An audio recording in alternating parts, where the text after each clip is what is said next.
వాగ్దానం నెరవేర్చే ఆ యొక్క సమయంలో నేను గనక అతను తొండినరం మీద కొడితే అతని యొక్క భవిష్యత్తు, అతని యొక్క ఆయుష్ భూమి మీద అంతమయ్యే వరకు కూడా యాకోబు కుంటుకుంటూ నడవాలగా, అవిటివాడుగా ఉండాలగా, వాడిని కనికరించి అతన్ని కొట్టంలే, అతని యొక్క తొడ గూటి నేను విరగొట్టంలే అని దేవుడు ఏమన్నా కనికరించి వదిలేశాడా?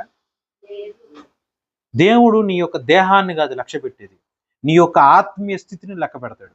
నీ కాలు ఇరిగినా అనవసరం, నీ కాళ్ళు సవ్యంగా ఉండి నువ్వు అగ్నిగుండంలో ఉండటం కన్నా కూడా నువ్వు కుంటోడుగా పరలోకంలో ఉండటం మంచిది అని నూతన నిబంధన గ్రంథంలో ఉంది.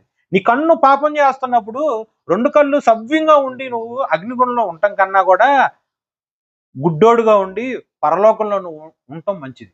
నీ యొక్క దేహము వ్యభిచారం చేసి అపవిత్రమైపోయి అగ్నిగుండంలో ఉండటం కన్నా కూడా నీ దేహం నాశనం అయిపోయినా పర్లేదు, కానీ నీ ఆత్మ రక్షింపబడి నువ్వు పరలోకంలో నివాసంగా ఉండాలి. ఇలాంటివి దేవుడి యొక్క ఉద్దేశం. దానికోసము దేవుడు నీ ఎందుకు కనికరింపడు, నీ దేహాన్ని దేవుడు లక్ష్య పెట్టడు, నీ ఆత్మను మాత్రమే లక్ష్య పెడతాడు.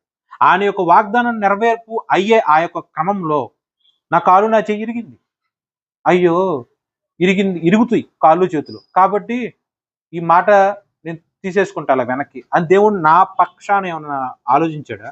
కాదు.